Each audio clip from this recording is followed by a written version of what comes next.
गुरुर्ब्रह्मा गुरुर्विष्णु गुरुर्देवो महेश्वरा गुरुर्साक्षात् परब्रह्म तस्मै श्री गुरुवे नमः। मैं अपने गुरुदेव महादेव के चरणों में कोटि कोटि प्रणाम करती हूँ। माँ भवानी के चरणों में कोटि कोटि प्रणाम करती हूँ। अपने गुरुदेव महादेव का कोटि कोटि धन्यवाद करती हूँ। सभी देवी देवताओं के चरणों में कोटि कोटि प्रणाम करती हूँ। तीन सूत्र के दाता भ्राता श्री हरेंद्र नंद भैया के चरणों में कोटि कोटि प्रणाम करती हूँ और उनका कोटि कोटि धन्यवाद करती हूँ, जिन्होंने हम सभी को गुरु के तीन सूत्र देकर शिव शिष्यता का मार्ग दिखाया। उन्हीं के द्वारा लिखी गई पुस्तक आओ चलें शिव की ओर में से आज मैं आप लोगों को सुनाऊंगी। आओ चलें शिव की ओर।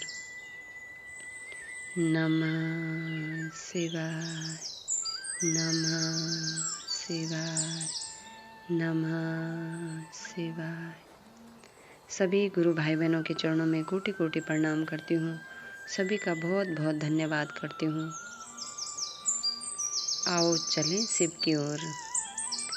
भगवान शिव की गुरु स्वरूप में व्याप्ति के निमित्त लगभग 5 वर्षों तक मेरा यह उद्घोष शिव आज भी गुरु हैं चलता रहा।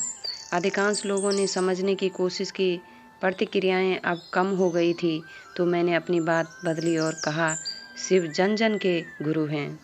समय की धारा के साथ विभिन्न क्षेत्रों में शिव गुरु चर्चा में उत्तरोत्तर वृद्धि होने लगी थी। शिव जन जन के गुरु हैं अर्थात कोई भी व्यक्ति, चाहे वह किसी भी जाति, संप्रदाय, लिंग, वर्ण, वर्ग या स्थान का हो, शिव शिष्य हो सकता है। शिव शिष्य होने में कोई शर्त या बंधन नहीं, यम नियम की भी कोई पूर्वरोपित वर्जना नहीं है। भोजन के संबंध में भी चिकित्सा विज्ञान का दृष्टिकोण अनुकरणीय है। जनमानस में भगवान शिव के गुरु स्वरूप और उनकी शिष्यता की अवधारणा व्यापक होती गई। समाज के हर वर्ग के लोगों के बीच यह जानकारी क्रमशः फैलने लगी कि भगवान शिव स्वयं गुरु हैं और ये वही शिव हैं जिनकी पूजा अर्चना से सांसारिक मनोकामनाओं की पूर्ति होती है। मैं भगवान शिव के गुरु स्वरूप से प्रत्येक मनुष्य को जोड़ने की कवायद में लगा रहा। मेरा उद्देश्य था कि शिव गुरु की जन जन में व्याप्ति सुनिश्चित हो। विश्व का एक भी मानव इस बात से अनभिज्ञ न रहे कि जिस परमात्मा ने इच्छा की ओर यह सृष्टि सृष्टि हुई, जिस परमात्मा ने इच्छा की ओर यह सृष्टि सृष्टि हुई, वही गुरुआधिपति हैं, जगत गुरु हैं। 20वीं सदी अपने अवसान पर थी। विश्व एक नए युग के स्वागत में प्रतीक्षारत था। वैसे शिव की शिष्यता भी नए युग में प्रवेश कर रही थी।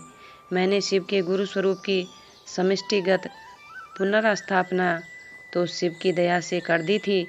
हजारों हजार की संख्या में शिव शिष्य दिख जाते थे। अब शिव गुरु की शिष्यता का बीजारोपण व्यक्तिगत स्तर पर सहज संबंध बनाकर किया जाना शेष था। तब मैंने कहना शुरू किया, आइए भगवान शिव को अपना गुरु बनाएं। मेरे इस आध्यात्मिक प्रयास में अवरोध आते रहे। मैं अवरोधों को ही आरोहण का साधन बनाता रहा। आखिर मार्ग विहीन पहाड़ों पर शिलाखंडों के सहारे ही उसकी चोटी पर पहुंचा जाता है। ये शिलाखंड चढ़ाई के लिए अवरोधक बनकर हमें रोकते हैं। मैं बचपन से ज़्यादातर जंगल पहाड़ों के बीच रहा हूँ।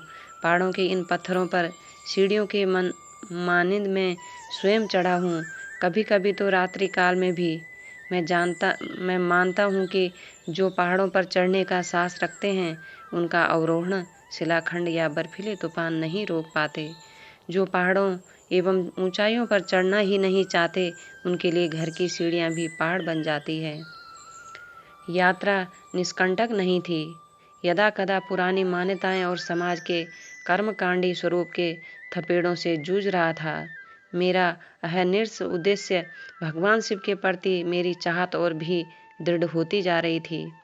उनकी दया से मेरा मन आर्द्र था, भीगा था। एक ओर शिव शिष्यों का कारवां बढ़ रहा था, तो दूसरी ओर लोग जुड़कर भी साथ नहीं थे। सभी की अपनी अपनी मान्यताएं थी, जो रूढ़िगत सोच और आध्यात्मिक कुंठा की चाशनी से लिपटी थी। हालांकि शिव गुरु की दया से जिसका भी मन जुड़ रहा था वह गतिमान था और शिव की दया भी फलीभूत हो रही थी। लोगों ने भगवान शिव से जुड़ने के लिए मेरे द्वारा प्रदत्त 3 सूत्रों को सहायक बनाया और आगे बढ़ते गए। शिव चर्चाओं, शिव गुरु परक संगोष्ठियों एवं शिव गुरु महोत्सवों में अत्यधिक वृद्धि शुरू हो गई। वर्ष 2008 के नवंबर महीने से मैं सेवानिवृत्त हो चुका था। सरकारी सेवा में रहते हुए अवकाश के दिन ही बाहर के कार्यक्रम हो पाते। सरकारी सेवा में अत्यंत सजग और सचेत रहता था।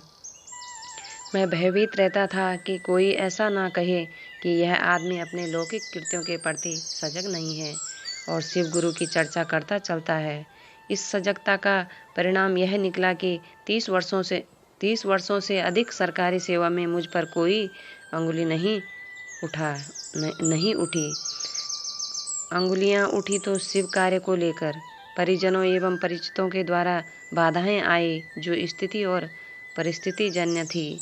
सेवा काल में सरकारी कार्यों के निष्पादन के बाद कई वर्षों तक लगातार पूरी रात लोगों के साथ शिव की चर्चाएं किया करता था और यथासंभव तंत्र मंत्र एवं अन्य आध्यात्मिक जिज्ञासाओं का समाधान भी। उन दिनों दिवाकाल बिहार सरकार का था और रात का पहर आध्यात्मिक चर्चा के लिए। यह सोचकर अब मुझे स्वयं आश्चर्य होता है कि लगभग 1 दशक तक मैं पूरी नींद कभी सोया ही नहीं। वैसे पूर्व की आदत तो थी ही रात जगा करने की। मैं बड़ी तन्मयता से लोगों की लौकिक एवं आध्यात्मिक मदद करने की चेष्टा किया करता था। कई घटनाएं मुझको आज भी दर्द दे जाती है। वर्ष 1985 की घटना है। मैंने एक बैंक में आवर्ती जमा खाता खोला था। 3 वर्षों में उसमें कुल 3000 रुपये जमा हुए थे। मैं बहुत आर्थिक संकट में रहा करता था। उन दिनों एक दंडाधिकारी की तनख्वाह से घर के 5 आदमियों का खर्च चलाना मुश्किल था। एक व्यक्ति जो मुझसे शिवचर्चा के बहाने जुड़ा था, उसने मुझसे 3000 रुपये मांगे। पैसे नहीं थे तो मैंने वही आवर्ती जमा राशि तोड़ दी और वांछित रुपये दे दिए। मैंने सोचा कि यह आदमी शिव गुरु की व्यक्ति में मेरी सहायता करेगा। सहयोग की बात तो दूर, कुछ वर्षों के बाद वह मेरा विरोधी हो गया। यहाँ तक कि शारीरिक आघात की भी धमकियाँ मुझे मिलने लगी। मेरे घर की स्थिति यह थी कि मेरी पत्नी नीलम महादेव भगवती की आरती घी के दिए से करती थी। प्रत्येक माह की 20 तारीख के बाद घी के अभाव में अगरबत्ती से आरती हुआ करती थी। अब यह सोचकर दर्द भरी हंसी आती है। मैं एक दंडाधिकारी था और कमरे का बल्ब फ्यूज हो जाने के बाद अगले महीने की तनख्वाह आने का इंतजार किया करता था। जीवन के प्रारंभ से ही मेरी आवश्यकताएं नगण्य थी, जो आज भी है। बचपन की लगातार शमशान और योग की साधना ने बलात् मेरी लौकिक इच्छाओं को अत्यंत न्यून कर दिया था, जो एक आदत सी हो गई थी और अब भी वही है। ऐसी अनेकानेक घटनाएं हैं जिनके आघात मन पर लिए लोगों को मैं सर्वोच्च गुरु की ओर चलने के लिए प्रेरित करता हूँ। बस वही गीत के बोल, यहाँ खुशियाँ है कम, बेशुमार है गम। 21वीं सदी के प्रारंभ से बिहार एवं बाहर के राज्यों में शिव शिष्य और शिष्याओं की संख्या में कालक्रम से वृद्धि होती गई।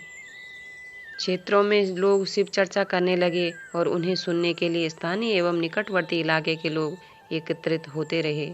ऐसा मैंने अनुभूत किया कि शिव चर्चा करने वालों का मन भगवान शिव की शिष्यता से धीरे धीरे विमुख होता जा रहा है, परंतु बोली में शिव के गुरु पद पर संभाषण सुंदर होने लगे। कुछ वक्ताओं में सम्मान सुविधा के साथ धनोपार्जन की भी कुत्सित मनसा विकसित हुई। यह मेरे लिए अत्यंत दुख का कारण था और है भी। मेरे अत्यंत नज़दीकी लोग भी शिव चर्चा की आड़ में अपनी लौकिक वासनाओं की पूर्ति में लग गए। मेरे द्वारा इसका विरोध स्वाभाविक था। फलतः ऐसे लोग मेरे आंतरिक विरोधी हो गए और है भी। शिव चर्चा के ताने बाने के भीतर गीत और भजन गाने वालों की बाढ़ सी आ गई। जादू टोना जैसे कृत्य, जिसमें पानी फूंक कर देना, ओझा गुनी का काम करना आदि शिव गुरु चर्चा की अवधारणा के लिए संघात का काम कर रहे थे। शिव चर्चाएं घने जंगलों, सुदूर गांवों और विभिन्न राज्यों में चलने लगी थी। कहाँ कौन शिव चर्चा की आड़ में अपनी दुकान चलाता है, मैं इससे अनभिज्ञ रहने को विवश था। कतिपय स्थानों के लोग मेरे मना करने का संवाद भेजने के बावजूद अपने मन की करने को आमादा थे और हैं भी। नमः शिवाय, नमः शिवाय, नमः शिवाय।